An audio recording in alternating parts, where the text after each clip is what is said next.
Enter the world, but tread with care. Those roots remember every prayer. Carved from ash, from bone, from flame. The sacred beasts don't play or game. Here change comes, swift on silver wing, with dragonflies that bite and sting. Truth flickers soft and sharp as steel, and every wound must learn to heal. Don't come armed with hollow lore. This world won't let you fake the war. For those who think they understand, you'll bleed the fastest by your hand. So read and ache, be torn apart. These stories rise from broken hearts. With grit and teeth they scream and soar. You've never known a world like this before.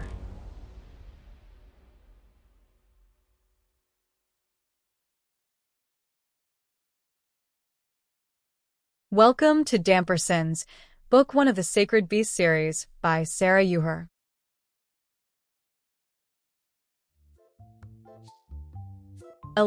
Where they met. Kiran. Lunch had been pleasant, if a bit tense. Kage seemed more withdrawn than usual, but Kiran couldn't judge what was expected and what wasn't with the incubus. He'd only known him for a few days, after all. He enjoyed what Kiran had ordered, a shrimp and crab boil with potatoes and corn on the cob, heavy on the garlic and butter. He also enjoyed the chocolate avalanche dessert Kiran's mother ordered for the table. The thing was massive, leaving everyone at the table happily stuffed. Kage was dozing off in the truck as Kiran took him back home. He hadn't started shaking yet, and Kiran guessed it was from the bite earlier, giving him a bit more time before he needed another blood crystal. His cotton candy scent filled the truck cab, and Kiran found it oddly distracting as he pulled into the apartment's parking garage. He didn't see Lacey's car and frowned, pulling out his phone to see if he had missed a text. Kiran, where are you? Kage made a slight noise as he woke up and yawned, looking around him. Seeing where they were, he smiled and looked over to Kiran as he rubbed his belly. I wasn't dreaming. Kiran rolled his eyes. I wouldn't call me a dream. The aroma of cotton candy grew in the small space as Kage's eyes glowed crimson, and he leaned over the center console towards Kiran. His cold, seductive magic reached Kiran, still weak but more potent than the first night he had met Kage. You're a dream come true, Kage said softly, nuzzling his cheek along Kiran's chest. The ding from Kiran's phone helped him swim out of the cotton candy-scented haze Kage had created. Lacey, I'm staying with my parents until that thing is gone. Anger began to smolder inside Kiran's chest as his fangs extended. Kage's magic latched onto that anger, feeding into it and directing it towards lust. It would serve Lacey right if Kiran gave in to what Kage wanted, what the incubus needed.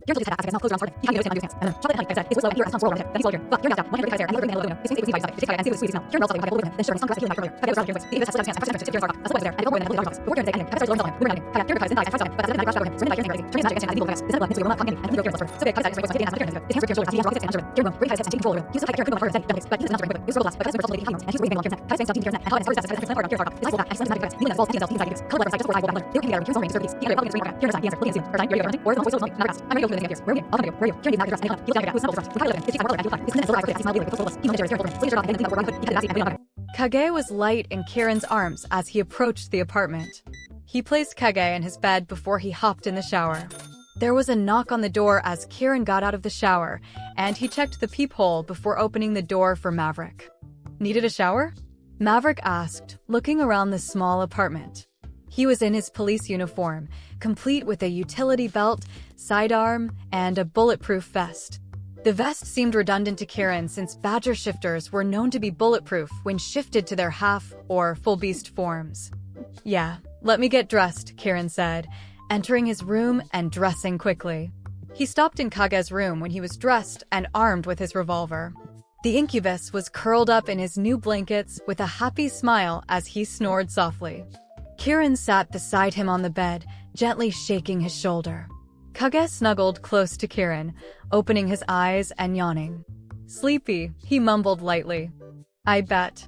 A full belly and you got a deep feed of lust and blood, Kiran said gently. I need to go somewhere for a while. You need to stay in the apartment until I get back. He pulled out his phone and showed Kage how to unlock it to call the dancing pig if he needed anything. This button here, Kiran said, indicating a button on the side, will call my CGH directly. Only push it in an emergency. Where are you going? Kage asked. I have to go help the police find some people. Like you found me? Yeah, like how I found you. Kage frowned and looked around his room before looking up at Kirin. Will I have to share my room? He asked, a tiny thread of jealousy creeping into his voice. Kirin patted his head and smiled. No, your situation is different. They have families that are waiting for them to come home. I'm going to help them come home. Crimson and Silver eyes brightened happily, and Kage sat up, throwing his arms around Kirin. He patted the incubus back lightly. I'm going to have to talk to him about what happened in the truck, he thought. A beep from the kitchen drew both of their attention, and they found Maverick making himself a bag of popcorn as he waited for Kirin. It's rude to steal people's food, Kirin pointed out. You're the one taking forever, Maverick said, watching Kage look at the microwave curiously. I need to make sure he knows to stay in the apartment while I'm gone, he said, showing Kage where the rest of the bags were and pointing out the button Maverick had pressed to cook it. You sure he doesn't need a babysitter? We can swing by the station and Sarah can watch him. As long as he stays in the apartment, he'll be fine. Kirin pointed out the 4 bottles of beer in the fridge. Mine. Can I try one? Kage asked. Remember those peppers that were in my lunch? Kage nodded. Those are made with those peppers, Kirin said. Kage made a face and backed away from the fridge like it would bite him. Kirin chuckled and set one of the blood crystals on the counter. Kage's eyes darted to it, and he moved to take it, but Kirin stopped him. No, only eat it if you start to feel sick. But I want it now, Kage whined, never looking away from it.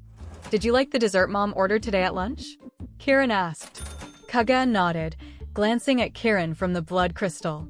One of these days, I'm going to leave you home alone and return with the crystals still on the counter. I'll take you back there and get you a chocolate avalanche you won't have to share when that day comes. With anyone? Kage asked, perking up and paying more attention to Kirin than the blood crystal on the counter. Nope, it'll be all yours, Kirin confirmed. Kage bit his lip as he thought about it, turning his gaze back to the counter and the dust-laced blood crystal. Kirin watched the two once war within Kage until he finally moved away from the blood crystal. He still cast glances at it but stayed away from it. Kirin nodded, and after ensuring Kage was settled, he left with Maverick. Did I just watch you bribe a drug-addicted Luris Renephilim with sugar? Maverick asked as they got into his marked police car. I gave him a goal, Kirin said as he buckled his seatbelt. That crystal is going to be gone when you get back. It's probably gone now, Maverick pointed out as he pulled out of the guest parking lot. Is your magic telling you where to go?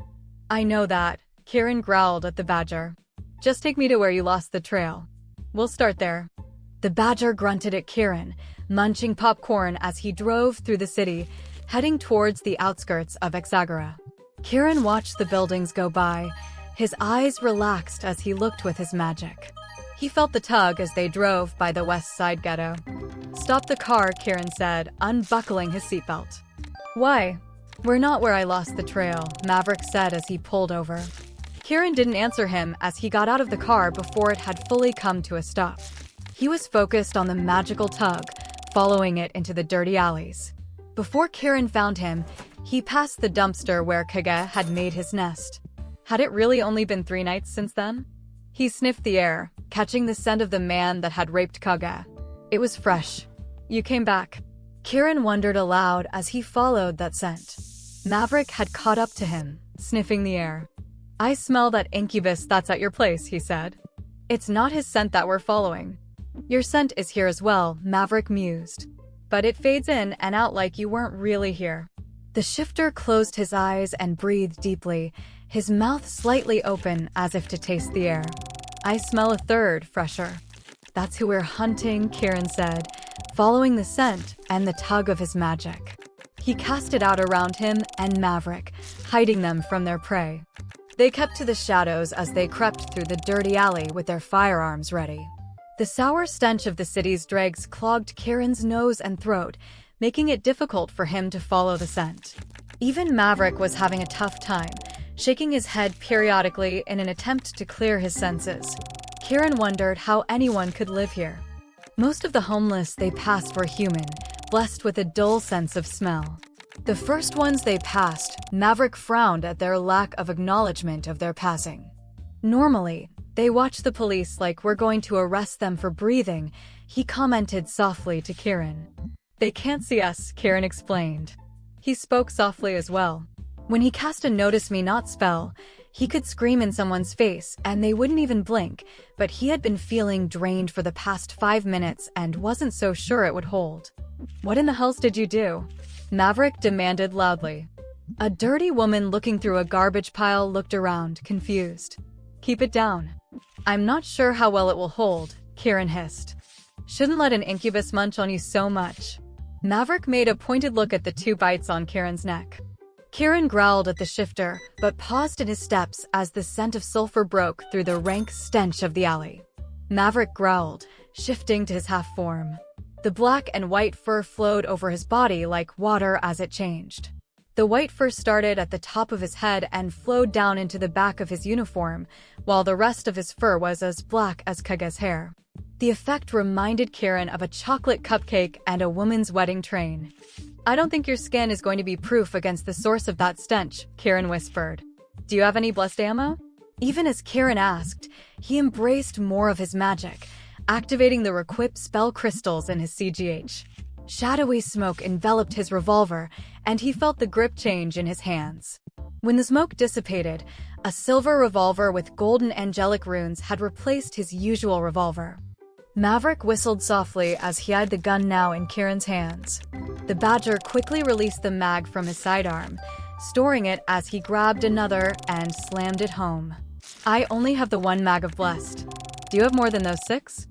I have 3 more clips in my CGH and my Athame. Kieran didn't mention he was a 7 Pillars of Wisdom student. But student blades wouldn't help against demons. Only the black-hilted blades of masters would help here. Follow the Furian. Maverick grumbled as they stalked closer to the smell of sulfur.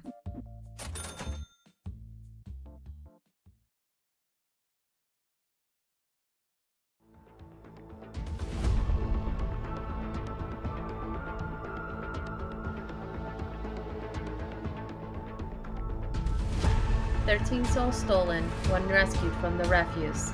A man barely past a boy, raised by bears of blood-soaked oaks. As love grows distant, cotton candy tastes so sweet. Lust and love, what's the difference? The Badger jokes and steals, the world sneers and scorns. Blamed for their father's sins, innocent hearts drown in Dhampir sins.